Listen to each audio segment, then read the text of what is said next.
My name is Eric Hobby. I just graduated from St. John's, and I will attend the University of Virginia in the fall.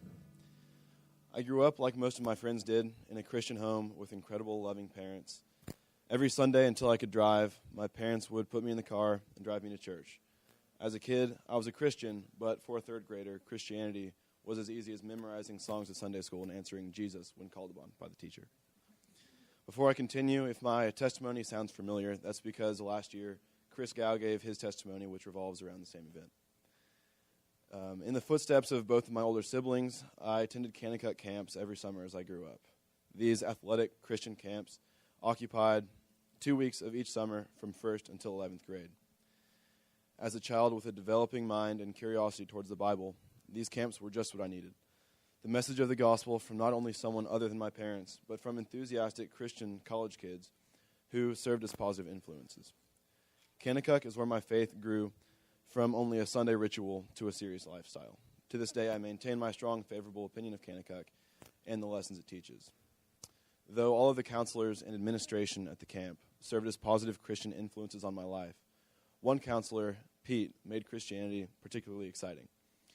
During the summers, Pete would work at camp, entertaining, teaching, and mentoring, while in the off-season, travel the country and world preaching the word of Christ in churches across the country to kids like me.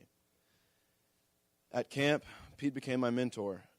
After the summer ended, he and I would exchange emails, texts, or calls weekly about the tougher concepts of Christianity that had not been covered at camp. He quickly became my encyclopedia for all things Christian, and the reason I wholeheartedly committed myself to Christ. At the time, in my impressionable mind, anything that Pete said about Christianity was the undisputed truth. Unfortunately for dozens of kids across the country who held Pete in the same regard, the reputation of Kanakuk camps and that of Christians everywhere, news broke that Pete abused his power by physically violating kids over the course of more than 10 years. As I then realized he had tried to do with me. Pete was arrested and is currently spending life in prison. Needless to say, my faith was rocked as the foundation on which I had built my faith had just eroded from under my feet. Though much of what Pete taught me was heartfelt, true Christianity, how was someone in my situation supposed to decipher the truth from the lies? Everything Pete had taught me about sexual purity was thrown out the window, as I had been educated on the subject by the epitome of hypocrites. This deception and betrayal taught me to build my house on the rock of Jesus Christ instead of any man or anything worldly, no matter how tempting. Matthew 7:24-27 teaches this concept.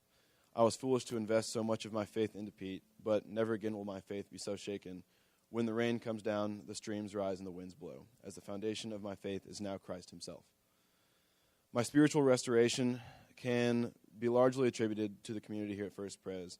The youth program here has been instrumental in the repairing and maturing of my faith. I'm eternally grateful to Christ for this lesson. Thank you.